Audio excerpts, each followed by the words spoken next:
مجمع کا مطلب، مجلس کا مطلب ذکر نہیں ہے کہ ہم صرف ذکر کے لیے جمع ہوئے ہیں، ذکر کے لیے بیٹھے، بلکہ اس سے بھی بڑا مقصد ہے جس کے لیے اللہ نے ہمیں بٹھایا ہے۔ ذکر سے بڑا مقصد ہے، اور وہ ہے اصلاح اخلاق انسان کا، کیونکہ ذکر جو ہے وہ ذریعہ ہے اخلاق کو صحیح کرنے کا۔ اصلاح اخلاق کس کو کہتے ہیں؟ اخلاق کی اصلاح، جس کا نام ہے تزکیہ۔ تو اصل مقصد کیا ہے کہ ہمارے اخلاق سدھر جائیں، اور اس کے لیے جو ذریعہ استعمال کیا ہے، جو لیا ہے، جو اللہ نے بتایا ہے جس سے انسان کے اخلاق بہتر ہوتے ہیں، وہ ہے اللہ کا ذکر۔ اللہ کا ذکر جو کیا جاتا ہے وہ اس مقصد اس کا یہ ہے کہ ہم اس چیز کو حاصل کر لیں جس سے اللہ راضی ہوتا ہے۔ اللہ راضی ہوتا ہے بندے کے اچھے اخلاق سے۔ نبی کریم صلی اللہ علیہ وسلم سے پوچھا کسی صحابی نے کہ سب سے بہترین چیز انسان کو کیا دی ہے؟ آپ نے فرمایا اچھا اخلاق۔ عائشہ صدیقہ رضی اللہ عنہا فرماتی ہیں، پھر میں ایک حدیث بتا رہا ہوں مشکات کی، کہ اللہ کے نبی صلی اللہ علیہ وسلم نے ارشاد فرمایا کہ ایک شخص جو اچھے اخلاق کا انسان ہے، جس کے اخلاق اچھا ہے، وہ درجہ حاصل کر لیتا ہے اتنا بلند، اس کے مقابلے میں آ جاتا ہے کہ جو شخص ساری رات عبادت کرتا ہو اور دنوں میں روزہ رکھا ہو۔ تو حسن اخلاق جو اس تک بلند کر دیتا ہے انسان کو۔ مطلب کیا ہوا کہ ہمارا ٹارگٹ کیا ہونا چاہیے کہ اپنے اخلاق کو ہم صحیح کریں، اخلاق کو صحیح کرنا چاہیے انسان۔ اخلاق کس چیز کا نام ہے؟ اخلاق ہی نہیں میں آپ کو دیکھ کر بس مسکرا دوں، منہ ٹھڑا مسکراہٹ لے آؤں، یہ ہمارا اخلاق نہیں ہے۔ اسلام کا معیار اور اخلاق کا یہ تو دوغلی چال ہوتی ہے کہ آپ بس مسکرا کے دیکھ رہے ہیں، اندر پتہ نہیں آپ انسان کے کیا کچھ اس کے غصہ ہوتا ہے۔ یہ ہمارا اسٹائل نہیں ہے۔ یہ آپ دیکھیں نا، آپ یہاں پر تو آپ رضوان اس کا دیکھا ذرا مسکرا دیے، بڑا اچھا اخلاق کا آدمی ہے۔ اس کا نام اخلاق نہیں ہے۔ اس کا نام بھی اخلاق نہیں ہے کہ آپ کسی کو بلا رہے ہیں، دعوت کر رہے ہیں، کھلا رہے ہیں، پلا رہے ہیں، یہ بھی اخلاق نہیں ہے۔ اخلاق جو ہے کہ نام ہے ان حقوق کو ادا کرنے کا جو حق لازم ہے، اس کے حق کو ادا کرنا، ان حقوق کو ادا کر رہا ہے۔ اخلاق کس طرح صحیح ہوں گے، اس کے لیے کس طرح محنت کی جائے، اس کا راستہ کون سا ہے؟ اس کو تزکیہ ہم کہتے ہیں۔ اس لیے کیا جاتا ہے تزکیہ، اس لیے کیا جاتا ہے کہ اخلاق کو بہترین کر بلند کر لیں۔ آپ دیکھیں نماز بھی پڑھتے ہیں، ہم خود بھی کرتے ہیں، لیکن ہمارا رشتہ داروں سے کیسا تعلق ہے؟ کہتا تعلق صلہ رحمی ایک بہت بڑا سبجیکٹ ہے اخلاق کا۔ آپ خود سوچ لیں کہ اتنی بڑی چیز ہے رشتہ داری کے ساتھ تعلق رکھنا، اتنی اونچی چیز ہے کہ اتنی اونچی راتیں آتی ہیں۔ آپ دیکھیں کون سی لیلۃ القدر ہوئی یا 15ویں رات ہوئی جس میں اللہ تعالیٰ سب کو معاف فرماتا ہے، لیکن ایک انسان کو معاف نہیں فرماتا۔ کس کو؟ کہ جس نے اپنے رشتہ داروں سے تعلق کو توڑا ہوا ہے، اس وقت اس کی معافی نہیں ہوتی۔ اب بتائیں کتنا بڑا گناہ ہوگا یہ، کہاں کی ساری نمازیں، ساری چیز۔ حدیث میں آتا ہے کہ اگر تم چاہتے ہو تمہارے رزق میں فراوانی ہو، عمر بڑھ جائے، تو کیا کرو؟ صلہ رحمی کرو، رشتہ داروں کے ساتھ تعلق پیدا کرو۔ تو اللہ کے نبی نے جواب دیا، سننے والا صحیح مسلم کی حدیث ہے کہ اگر تو واقعی یہ کام کرتا ہے، شرط کہ واقعی، یعنی کیا کہ واقعی تیرے دل کے اندر یہ جذبہ ہے کہ تو صلہ رحمی کرنا چاہتا ہے اور اسی لیے تو ان سے تعلق پیدا کرنا چاہتا ہے، اور پھر تجھے تکلیف ہوتی ہے جب تجھے جواب صحیح نہیں دیتے ہو، تو چاہتا ہے میں صحیح تعلق پیدا کروں اس سے صحیح، وہ نہیں کرتے تو اس سے، تو پھر سن کہ جو رشتہ دار، جو بھائی، جو رشتہ دار تیرا ہے وہ یہ کام کرتا ہے تو ان کو چہروں کو اللہ سنا راکھ پھر بھر دے گا ان کے چہروں پر۔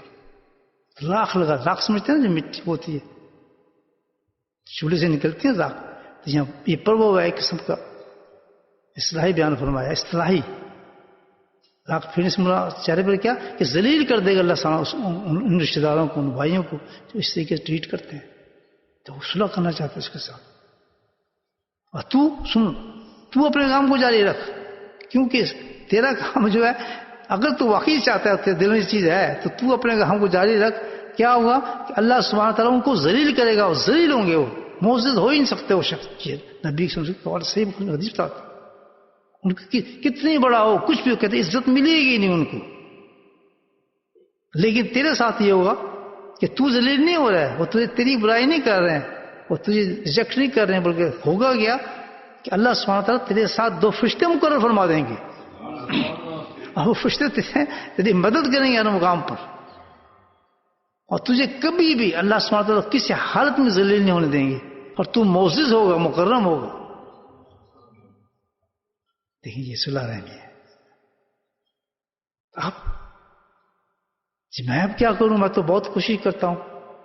تو سنیں کہ بھائی اگر آپ کسی تعلق پیدا کرنا چاہ رہے ہیں اور واقعی اب وہ وہاں سے کوئی جواب نہیں آ رہا، تو اب کیا کیا جائے؟ تو فرمایا حکم اس کا یہ ہے، نمبر 1 کہ ایک تو نیت ہی کر لے آدمی کہ یہ جو میں اپنے رشتہ داروں کے ساتھ تعلق صلح رحمی کرنا چاہتا ہوں، اس میں نیت یہ کرے کہ میں اس رشتہ داری کی وجہ سے نہیں کہ میرا بھائی ہے، بہن ہے، یا نہیں، یہ نہیں، بلکہ نیت یہ کرے کہ اللہ سبحانہ کی رضا اور اجر کے لیے کر رہا ہوں. کہ جب تیری یہ نیت ہوگی تو تجھے ان کی باتوں سے کبھی تکلیف نہیں پہنچے گی.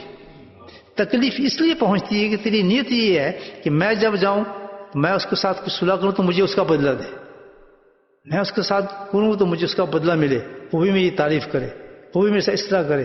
لیکن تجھے وہاں سے جواب وہ نہیں ملتا تو تجھے تکلیف ہوتی ہے، اس لیے کہ تیری نیت صحیح نہیں ہے. اگر نیت یہ ہو تیری کہ یہ کام جو میں کر رہا ہوں اللہ کے اجر کے لیے کر رہا ہوں اور رضا کے لیے کر رہا ہوں، تو پھر تجھے تکلیف نہیں ہوگی، تیرا اجر ملتا رہے گا. کتنا بڑا حال ہے کہ تو اپنے اس نیت سے کام کرے گا تجھے تکلیف بھی نہیں ہوگی، اور تو اللہ کے نزدیک بڑھتا چلا جائے گا، اور وہ ذلیل ہوتے جائیں گے. تو اپنا کام جاری رکھ.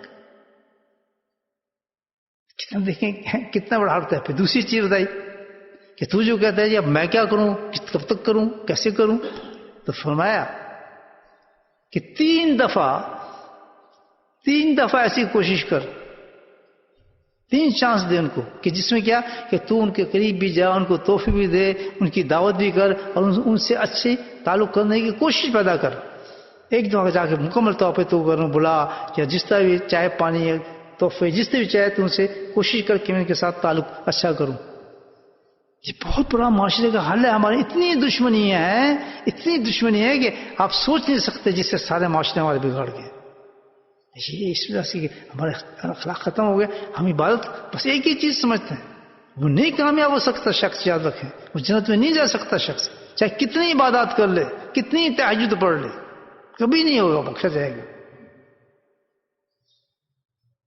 تو فرمایا تو ایک دفعہ کوشش کر پوری کو، نہیں اسی طرح اڑے ہوئے ہو ٹھیک ہے، پھر دوبارہ کوشش کر، پھر تو کام نہیں ہوتا، ٹھیک پھر تیسری دفعہ کوشش کر.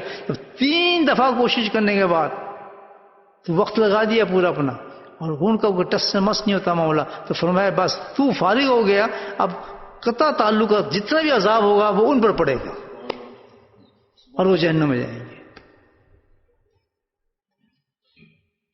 میرے بھائیو یہ اتنی بڑا چیز ہے جس کو اخلاق ہم کہتے ہیں، اخلاق کا سمجھنا، سمجھنا.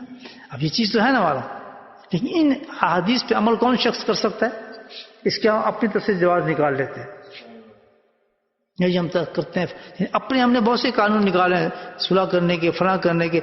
اگر صلح ویسی کی جائے، اسی ٹم پہ بات کی جائے جو حدیثوں میں آ رہا ہے، اللہ کے نبی بیان فرما رہے ہیں، تو جھگڑا ختم ہو جاتا ہے. لیکن حدیثوں میں عمل کیوں نہیں کرتے؟ ہم نے کیوں نہیں اس چیز کو ویسی کرتے جیسے حدیث میں ہے؟ اس کی وجہ یہ ہے کہ ہمارے اندر تزکیہ نہیں. ہمارا جب تزکیہ ہوگا، ہمارا دل سے ہی ہوگا، تو ہم اپنا اکارڈنگ ٹو حدیث اس چیز کو حل کریں گے، اس مسئلے کو حل کریں گے. تو یہ ہے تزکیہ، اس کو کہا جاتا ہے. اسی کے لیے جو محنت کی جاتی ہے، ان کے لیے طریقہ اللہ نے بتایا وہ کیا ہے کہ کس طرح تزکیہ کریں آپ. اپنے اخلاق کو کیسے بلند کریں؟ فرمایا کونوا مع الصادقین. یہ ہے وہ لائن. دیکھیں آپ، یہ ہے وہ محنت کرنا. اس لیے محنت کی جاتی ہے جب کیا ہے آدمی سمجھ گیا کہ اخلاق اتنی بلند چیز ہے کہ جس پہ ساری دین ہمارا گھومتا ہے اور سب کچھ ملنا ہے. فضائل دیکھیں اس کے. تو بس پھر یہ ہے کہ انسان اپنا تزکیہ کی طرف پوری استادی کے ساتھ چل پڑے. سب سے زیادہ اللہ جو راضی ہوتا ہے، میں آپ کو بتا دوں، نہ تہجد سے راضی ہوتا ہے، نہ نماز سے راضی ہوتا ہے، یاد رکھیں، نہ صدقات سے راضی ہوتا ہے. سب سے زیادہ اللہ راضی ہوتا ہے کہ کسی کے ٹوٹے دل کو جوڑ دیں آپ پاس.